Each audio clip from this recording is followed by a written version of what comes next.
Добрый вечар, дарагія слухачы. Сёння ў нас чарговая сустрэча ў кавярні «ЗНО» пры беларускім калегіуме. І сёння ў нас мілосная гісторыя альбо гісторыя любові. Гэта раман Антонія Ліберы «Мадам». Сёння мы гутарым з перакладчыцай гэтага раману Марынай Шодай. Марына, прывітанне. Прывітанне, Павал, прывітанне, шаноўныя слухачы і гледачы. Вельмі рада вам прадставіць сваю працу і цудоўны раман, перакладзены не так даўно перакладзены з польскай мовы, не так даўно выдадзены. Яму яшчэ можна знайсці ў кнігарнях і вельмі раю вам зрабіць гэта тэрмінова, бо ён дакладна скрасіць вам доўгія, пакуль яшчэ цёмныя вясновыя вечары. Ну, гэта была анатацыя, хутчэй, да рамана, а давай, можа быць, зазірнем пад вокладку. Што там у самім рамане, пра што мы гаворым, можа быць, абмаляваць дэкарацыі, можа быць, абмаляваць асноўныя хады, пра што вядзецца? Ну, я нават скажу, гэта была не анатацыя, гэта была рэклама, анатацыя будзе зараз. Вядзецца пра што, ну, глядзіце, вось такая вот вокладка яркая, я спадзяюся, што яна не адпужне кніга прадаўцаў, і вы знойдзеце гэты раман на кніжных паліцах у нашых крамах. Тым больш, што кніга была выдадзеная выдавецтвам «Мастацкая літаратура». Сам аўтар Антоні Лібера, ну, вельмі такі цікавы, незвычайны чалавек, вельмі эрудыраваны, вядомы тым, што зрабіў цэлы корпус перакладной літаратуры на польскую мову, перакладаў класікаў, спрычыніўся да перакладаў Сафокла, Шекспіра, Расіна, Гёльдерліна і гэтак далей. Даследаваў французскую драму абсурду, вядомы сваімі даследаваннямі таксама паўмастацкімі кнігамі, эсеістыкай пра Сэмюэля Бекета, і ось не знаю як, але аднойчы яму прыйшло ў галаву напісаць мастацкі раман. Ведаеш, гэта ўвогуле адзіны такі праўдзіва мастацкі твор, які выйшаў з-пад пяра Антонія Ліберы. Потым былі яшчэ... Ну, гэта ўжо лічыць чытачам, так, нават не рэцэнзентам і крытыкам называць творы шэдэўрамі, гэта прэрагатыва чытачоў. Таму пакінем гэтыя магчымасці ім. Хай чытаюць, хай высвятляюць самі для сябе, ці шэдэўр, ці не шэдэўр, але гэты раман быў перакладзены больш чым на 20 моваў. Гэты раман сапраўды карыстаўся вялікай папулярнасцю.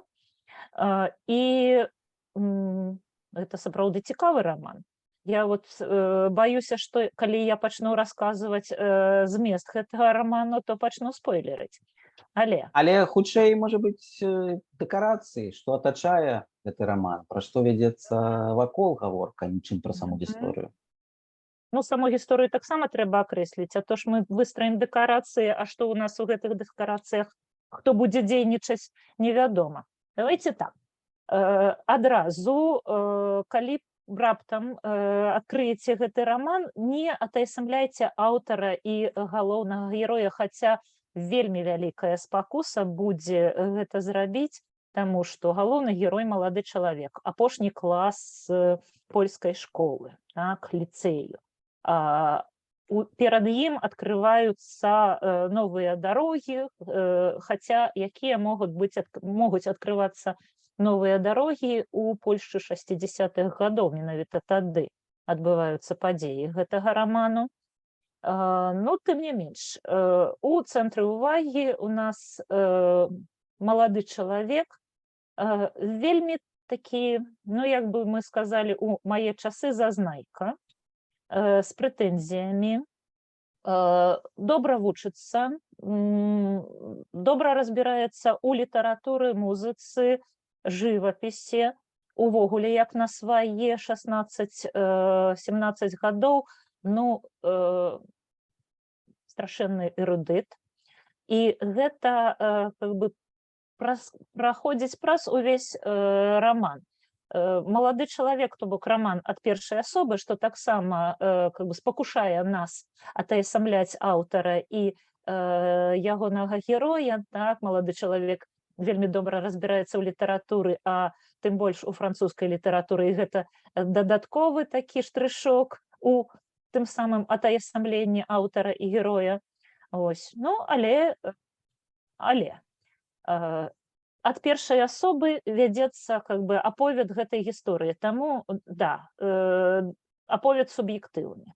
Уявіце сабе, як сябе можа уяўляць у вачах іншых падлетак, так, досыць дарослы падлетак. Таму не раздражняйцеся, калі будзеце чытаць, бо я ведаю ўжо водгукі асобных чытачоў, не раздражняйцеся, калі вам часам будзе хацецца гэтага маладога чалавека паставіць на сваё месца. Ну, занадта моцна ён выдурняецца і паказваецца сябе такім завумным завучкам, заразумелым. Да? І вось перад намі некалькі месяцаў жыцця гэтага маладога чалавека, але, Паша, ты прасіў фон. Так? Так. Фон Польша 60-х гадоў, Варшава 60-х гадоў, час Польская Народная Рэспубліка.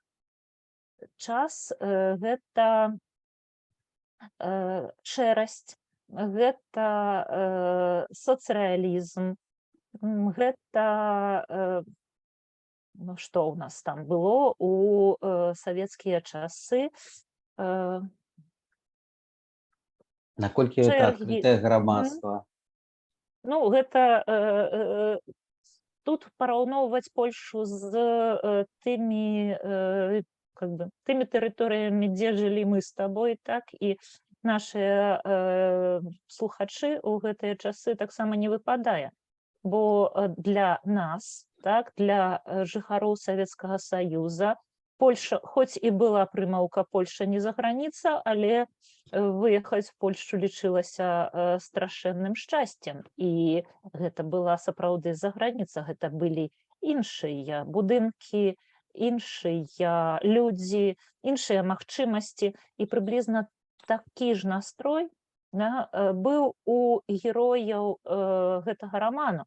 У галоўнага героя, маладога чалавека, якога, дарэчы, ні разу не называюць па імені, который імкнецца на захад, прынамсі, гэта ўвасоблена ў ягоным імкненні да заходняй культуры. Вось тое, чаго у Польшчы пры ўсёй шэрасці соцрэалізму насамрэч хапала, гэта кантактаў з культурамі захаду. Хаця, ізноў жа, дабівацца гэтых кантактаў было цяжка. Але наш герой падчас гэтага рамана паспявае пабываць на выставе графікі Пабло Пікаса, прычым не абы-якой, а эратычнай графікі. У Польшчы у знакамітай галерыі Захэмта на прэм'еры фільма «Мужчына і жанчына». Быў такі? Быў, канешне. На амаль закрытай пастаноўцы прыязджае французскі тэатр, французская трупа і ставіць Федру Расіна. Так? Як яму гэта ўдаецца? Яму гэта ўдаецца, таму што яго вядзе каханне. Ты анансаваў раман як мілосны. Але это ўдаецца не яму, я думаю, хутчэй, а як удаецца пастаноўку здзейсніць у Варшаве 60-х пры ўсёй шэрасці. І тут у мяне трошкі не складваецца. Паша, гэта я расказаць не магу, але відавочна такія падзеі адбываліся, як удавалася прывесці графіку Пікаса, эратычную графіку Пікаса з чорным прамаляванымі жаночымі клубамі, вельмі адкравеннымі такімі позамі. Так, гэта таксама здзіўляе, але тым не менш гэта было, бо не верыць Антоніо Ліберы немагчыма. Так ён апісвае тое, чаму ён быў сведкам. Гэта нейкае спалучэнне, все ж таки грамадства шэрае з аднаго боку, з іншага боку ёсць дзверка паводчыненая. Мы з табой не ведаем, як жыла Москва у тыя 60-е гады, Напэўна. ну, калі лічыць па фільмах Стылягі і гэтак далей, у іх таксама былі пэўныя магчымасці. Таму перад намі, канешне, малады чалавек з такога элітарнага свету, які жыве ў Варшаве. Хаця дастаць пропуск на выставу ці на той же самую Федору Расіна яму было досыць складана, але чаго не зробіш дзеля кахання. Яму, да, от буду спойлерыць трошку. Давайте, раз уж мы адразу пачалі з фона, але працягваючы апавядаць пра фабулу, вось я трошку расказала пра галоўнага героя, працягваючы апавядаць пра фабулу, то скажу, што наш галоўны герой у апошняй класе школы закахаўся ў дырэктарку школы. Так? І вось праз гэта ўсё і адбываецца. Настаўніца французскай мовы, вельмі вытанчаная, элегантная, так? Круціцца ў неабыякіх колах, мае розныя цікавыя знаёмствы, а ў яе закохваецца школьнік. І школьнік вырашае давесці, што ён таксама варты увагі, калі не казаць кахання настаўніцы францужанкі, як яны называлі. Ну, вот яна была, канешне, полькай, але ён робіць... То есть гэты раман, гэта вось такое перапляценне гісторыі кахання, дэтэктыўнай гісторыі, бо паралельна з усім, пра што мы з табой кажам, ён імкнецца разгадаць вось таямніцу гэтай жанчыны, чаму у шэрай сацыялістычнай Польшчы, у Польскай Народнай Рэспубліцы, у досыць звычайнай школе з'яўляецца такая вытанчаная, элегантная, так, жанчына, да, яна польскага паходжання, да, яна полька, і як так адбываецца, што яна настолькі выпадае з гэтага шэрага кантэксту 60-х гадоў. Ось, і ён яе, ён спрабуе даведацца яе біяграфію, што з поспехам робіць. Так? Ён даведваецца пра яе бацькоў, пра розныя падзеі. Так, падзеі там не толькі абмяжоўваецца 60-мі, там згадваецца і Гішпанія канца 30-х гадоў, так, вайна ў Гішпаніі. Там завяршаецца гэты раман і згадкамі пра ваенны стан у Польшчы, так, у 80-х. Бок гэта такая досыць выпуклая карціна сацыякультурных падзеяў у Польшчы, ці падзеяў, якія паўплывалі на нашых галоўных герояў. Але з гледзяшча, як мовіць, тагачасных эліт, фактычна, ён ужо будучая эліта, будучы чалавек, які будзе так ці інакш, ну, прынамсі, рыхтуецца кіраваць Польшай, як бы быць у нейкім авангардзе на той краіне. І пра гэтага галоўнага героя, так, наколькі ён так атаясамлівае сябе, не ведаю, не з рэжымам, а што ўвогуле, з уладай. Не, ён наадварот, ён ні ў якім разе не атаясамляе сябе з рэжымам уладай, гэта хутчэй культурная эліта, чым соцыяпалітычная эліта. І вось менавіта такой ён сябе намаляваў будучыню. Ён не малюе будучыню, ён імкнецца, ён хутчэй імкнецца разабрацца ў мінулым, як так сталася, але ізноў жа ён не бярэ такія шырокія прасторы, ён не аналізуе падзеяў, ён не аналізуецца, но ўжо соцыяпалітычных падзеяў. Ён разглядае сябе. Ось я такі цудоўны, бліскучы, таленавіты, апынуўся ў гэтай звыкласці, паўсядзённасці, нецікавасці, і як мне зрабіць, каб свет вакол мяне быў хаця б трошку рознакаляровым, цікавым і эмацыйна насычаным. Вось тое, што мои самыя любімыя сцэны гэта першыя ў рамане, якія нават не звязаныя з асноўным сюжэтам, з гісторыяй кахання, якія звязаныя менавіта з тым, вось як гэты малады чалавек імкнецца разнастаіць вакол сябе існаванне вакол сябе, як ён ладзіць джаз-гурт так у школе, і як ён абсалютна з такім адчайным імпэтам ператварае у шыкоўны джазавы канцэрт фінал звычайнага музычнага конкурсу, там, я не памятаю уже, як ён называецца, школьнага конкурсу, там залаты, чего-то там залатыя ноты, залаты салавей, прабачце, даўно перакладала, не помню. Ці як ён ізноў жа хоча робіць пастаноўку, да, тэатральны гурток, тэатральны школьны гурток, якому ён прапануе паўдзельнічаць ужо ў гарадскім конкурсе аматарскіх тэатраў, так і што ён робіць дзеля гэтага, дзеля таго, каб паўдзельнічаць. Вось сапраўды, да, сам малады чалавек, ён вельмі вытыркаецца з гэтага агульнага асяроддзя. Але я думаю, што для Польшчы гэта было характэрна, бо гэта яшчэ адгалоскі таго міжваенных часоў, залатых часоў Польшчы.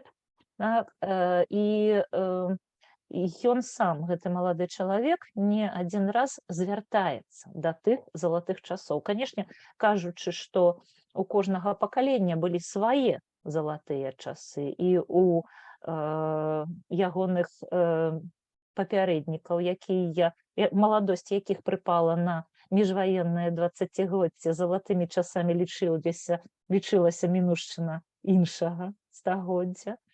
Але, тым не менш, вось гэтая ідэя, тое, што міжваенная Польшча моцна паўплывала на Польшчу 60-х, 70-х, і вось гэты хай падпольны бляск, весялосць, джазавыя матывы, кабарэ,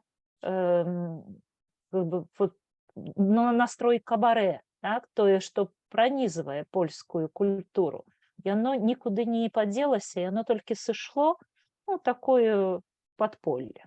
Так?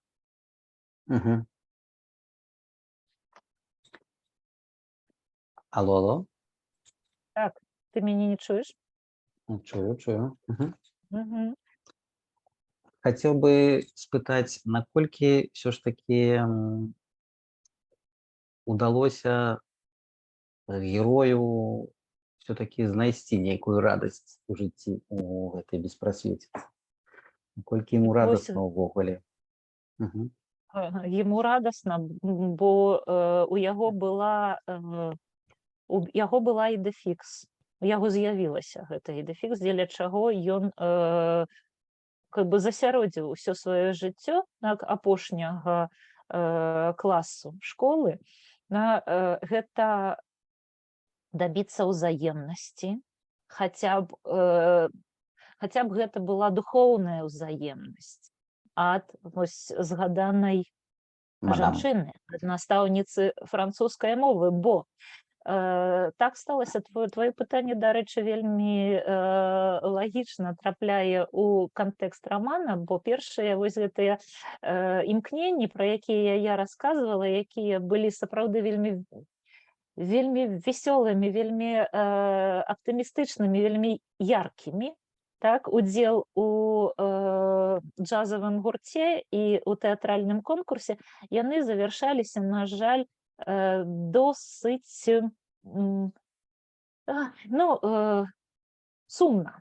За удзел у конкурсе яму дораць, амаль за перамогу ў конкурсе, яму дораць нейкі такі шырпатрэбаўскі гадзіннік, з якога смяецца ўся Польшча, бо ён ламаецца праз пару дзён выкарыстання. То бок гэта не тая усеагульная слава, гэта не тая усеагульная любоў, да якой ён імкнецца, так?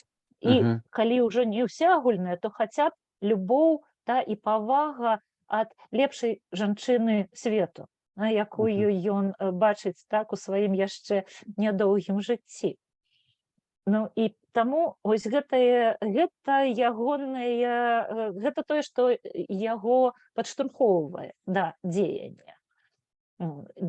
Да таго, каб зноў жа разнастаіць навакольны свет, што ён паспяхова робіць, выкарыстоўваючы якія ён дэтэктыўныя расследаванні так прадпрымае, каб даведацца пра мінушчыну свайго неверагоднага кахання, пра яе бацькоў, пра тое, як яна стала такой цудоўнай.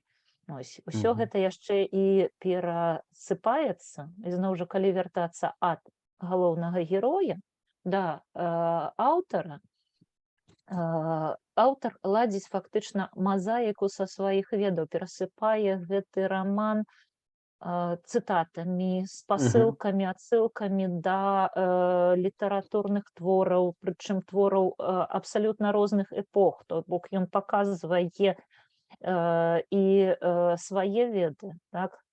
Просто дэманструе веды, якія, на маю думку, не могуць быць характэрныя для 16гадовага школьніка. Гэта веды менавіта аўтара рамана, але тут прыйшлося пазмагацца. І калі дазволіш, я трошку сыйду Калі ласка. ад тэмы нашага шэрай атмасферы Польшчы, у якой адбываюцца гэтыя падзеі гэтага рамана, да самога стылю напісання рамана. Было бачна, што калі Антоні Лібера, то есть важна, што ён пісаў гэты раман вось менавіта дзеля таго, каб зрабіць сабе прыемнасць. Яму было цікава гэта пісаць, яму было цікава паказаць, падзяліцца з чытачом нейкімі сваімі ведамі. Ну, а мне было досыць складана перакладаць гэта, бо відавочна я тое-сёе магла упусціць з адсылак, з раскавычаных цытатаў, бо і так у яго сустракалася, тое-сёе лавіла.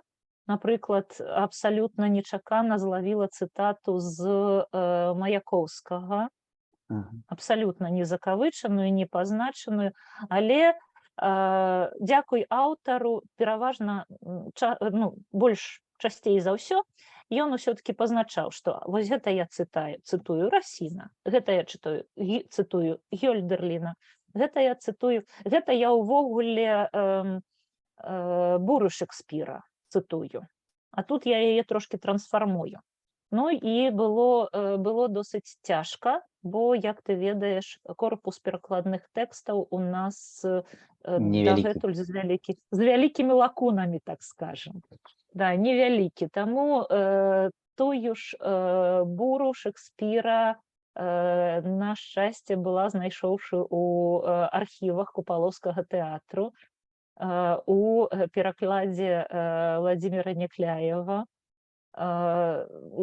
Гёте, Фауста гётэўскага, канешне, выкарыстоўвала у перакладзе Сёмухі, безумоўна, але большую частку гэтых перакладаў мне дапамог зрабіць Андрэй Хадановіч.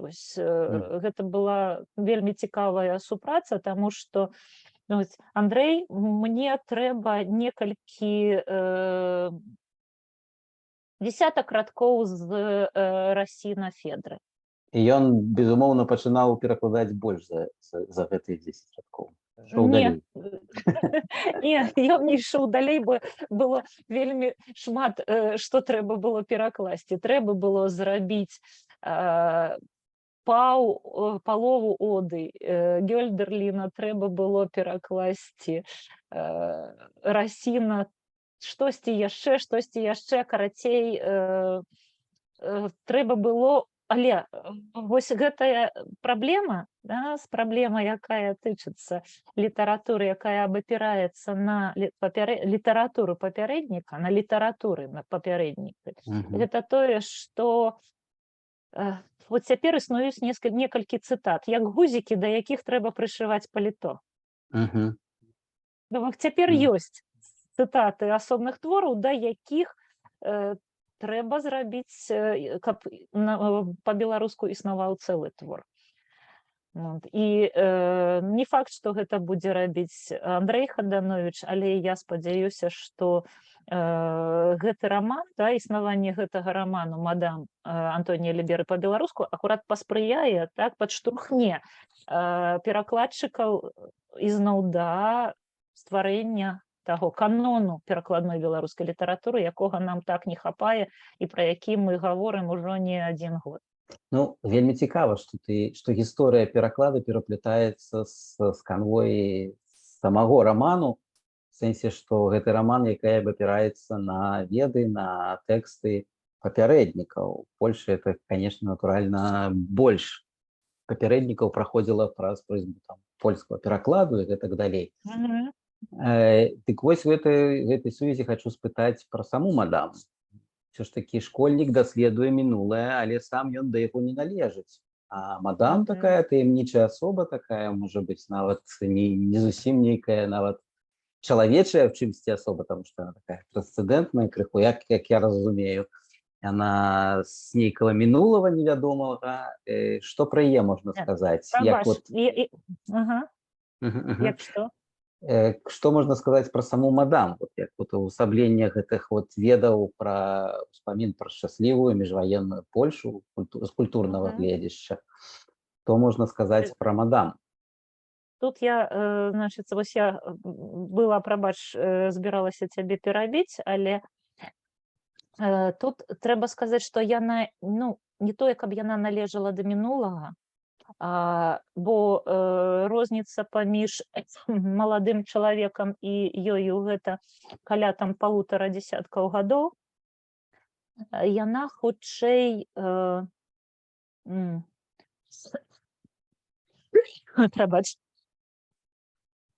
яна хутчэй належала, яе мінушчына належала да такога цікавага перыяду, мінушчына яе бацькоў, так? Адкуль увогуле узялася такая гераіня. Але тут трэба сказаць, што яна таксама з'явілася не без уплыву захаду. Тых часоў, калі з Польшчы можна было лёгка патрапіць у Швайцарыю, так, можна было дамовіцца, ось як рабіў яе бацька з адным з герояў, якіх апытваў наш малады чалавек, пра яе бацьку расказвалі, што вось яны з сябрам на Варшавскай вуліцы дамовіліся, што такога-то жніўня праз 8 месяцаў у 12 гадзінаў дня яны сустракаюцца на невялічкай чыгуначнай станцыі маленькага швайцарскага гарадка. І сапраўды сустракаюцца. Вось адно ўжо тое, што тады у міжваенныя часы, да, малады чалавек думае, господі, у тыя міжваенныя часы можна было дамовіцца і без праблем сустрэцца, прыехаўшы з Польшчы ў Швайцарыю. Вось гэтая свабода выезду. І паралеліцца ёй, і вось гэтая жанчына, да, пра яе расказваюць, пра яе загадкавае месца нараджэння, пра абставіны яе нараджэння, яны таксама ўплываюць на яе як асобу, на ўспрыняцце яе як асобы у тым свеце, дзе, нагадваю, 60-е гады, дзеля таго, як каб выехаць у тую Швайцарыю ці ў Францыю, трэба зрабіць многа высілкаў, многа намаганняў, і то ты паедзеш не адзін, а ты паедзеш у суправаджэнні нейкага там левага чувака, які акажацца чуваком з органаў альбо чалавекам, які будзе зарабляць грошы. Гісторыя, якая таксама уплеценая ў розшукі галоўнага героя, яму трапляецца былы сакурснік мадам, які расказвае пра сваё жыццё, пра тое, як ён цудоўны раманіст, вядомы ізноў жа даследчык Расіна, трапляе на канферэнцыю ў Францыю, яму ў суправаджэнне даюць нейкага таксама левага шэрага навуковага супрацоўніка, які прывозіць з сабой на канферэнцыю чорную ікру, прадае яе па вялікім кошце. І нашага ідэаліста, дакладней, вось гэтага навукоўца, гэта настолькі раздражняе, што ён адразу, яму не цікава займацца літаратурай, калі на гэтым фоне робяцца такія шэрыя справуначкі. Але мадам застаецца как бы чыстай у гэтым такім балотным асяроддзі. І гэта таксама прыцягвае ўвагу, вельмі моцна прыцягвае ўвагу. Як так можна быць такой вытанчанай, далікатнай, такой как бы захапляючай у сваёй не сацыялістычнасці, не польскасці, не шэрасці. Марына, мы, я спадзяюся, трошки разогнали ПНРовской шэрасці, але з іншого боку нагнали больш туману, это для наших слухачоў, не распавёўшы, не паспойлерыўшы ні разу, не распавёўшы, чым скончыцца. Я думаю, что я не ведаю, чым скончыцца роман. Дакладней, не раскажу, чым скончыцца роман. Але я ведаю, чым скончыцца сённяшняя наша гутарка. Я думаю, что мы пачытаем трошачкі ўрыўкаў, якія замацуюць, што все, што мы казалі, можа быць, калі ласка, з тваёй згоды, ў тваім выкананні, можа быць, некалькі.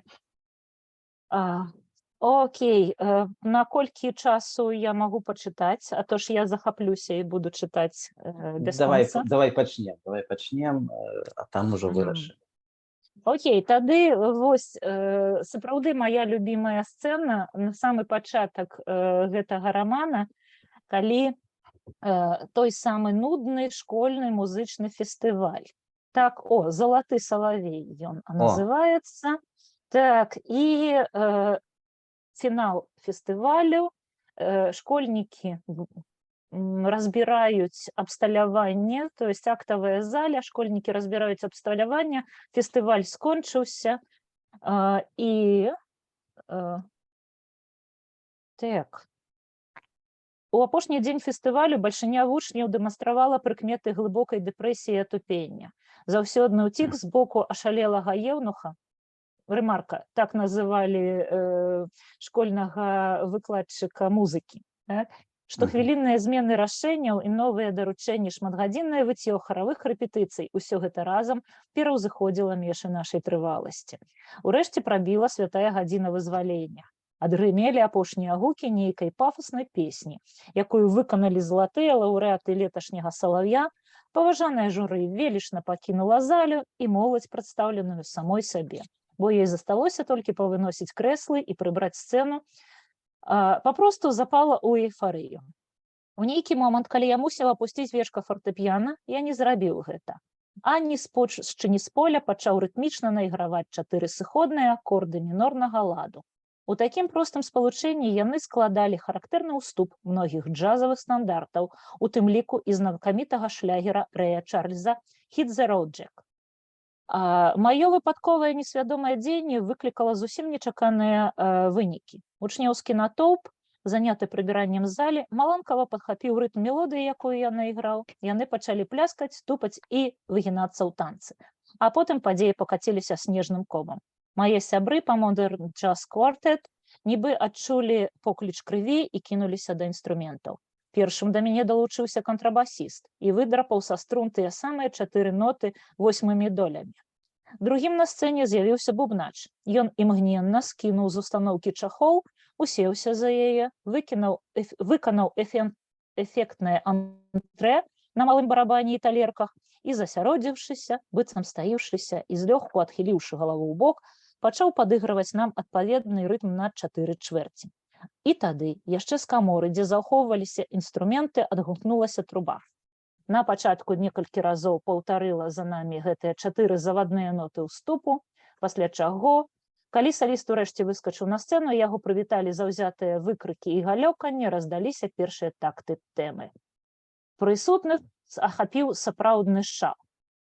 Яны пачалі танчыць, дрыгацца, біцца ў канвульсіях, а на сцэну ўскочыў яшчэ адзін хлапец з тэхнічнай абслугі, паставіў мне крэсла, падчапіў мне на нос чорныя акуляры, каб я быў падобны да Рэя Чарльза, і, падсунуўшы пад самы рот мікрафон, апантана шапнуў: «Давай вакал, не ламайся».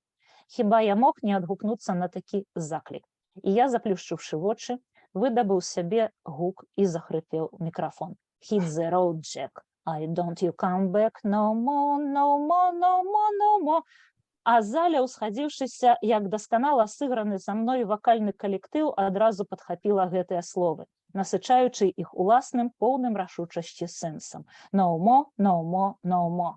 Мала хто разумеў, пра што ідзецца ў тэксце песні. Англійскай мове ў нашай школе навучалі на не надта высокім узроўні, але ж гэтыя два слоўцы, рытмічна ўздымаючыся па ступенях мінорнага кварцэптакорда, гэтае спалучэнне no more цудоўна гучала для польскага вуха і было ўсім зразумелае. І ўсе крычалі, цалкам усведамляючы яго сэнс. Болей не, ужо досыць, ужо ніколі, болей ніколі. Болей ніхто не будзе выць, і не трэба нікога слухаць. Прэч фестывалі хораў і вакальных калектываў. Хай згіне залаты салавей і трыа экзотыка. Хай еўнуха кадух схопіць. Don't let him come back no more. І калі ў наркатычным забыцці, ужо не памятаю, які раз мы з палёгкай надзеяй выгуквалі гэтыя словы, у залю, як снарад, уварваўся наш настаўнік спеваў. Чырвона твары, быццам праз момант з ім здарыцца апаплексічны удар. Што тут адбываецца на халеру? Менавіта ў гэты момант здарылася нешта, што здараецца наогул толькі ва ўяўленні ці добра зрэжысыраваных фільмах. Адзін з тых рэдкіх цудаў, якія выпадаюць чалавеку ў жыцці. Як добра ведаюць ты і я, хто памятае кампазіцыю Рэя Чарльза, у апошнім таксце ключавой фразы на 3 сінкопах сляпы спявак вішчыць, ламаючы голас як блазан: «What you say?» Што даслоўна значыць «чаго табе?». Гэты запытальны выкрык, можа таму, што канчаецца дамінанта, ёсць у музычным сэнсе варыянтам пуэнты, адным з тых чарадыйных момантаў у музыцы, якога ты падсвядома чакаеш, і які, калі здараецца, выклікае дрыжыкі асаблівай асалоды. Так складалася, што жудасны лямант еўнуха трапіў дакладна на канец перадапошняга такта фразы. У мяне было не болей за секунду на прыняцце рашэння. Я ударыў 2 першыя ноты апошняга такта, скурчыў твар у здзеклівай грымасе, нібы не дачуў чагосьці, і запеў у бок еўнуха, што стаяў сярод у момант знямелай залі. «What you say?» Все. Паша, давай скончым на гэтым цытату, а што... Дзякуй Антонію Лібера, дзякуй Марыне Шодзе. Сёння мы размаўлялі з Марынай Шодай, перакладчыцай рамана Антонія Лібера «Мадам». І шукайце беларускія кніжкі ў кнігарнях. Да пабачэння. Усяго вам добрага, дзякуй за ўвагу.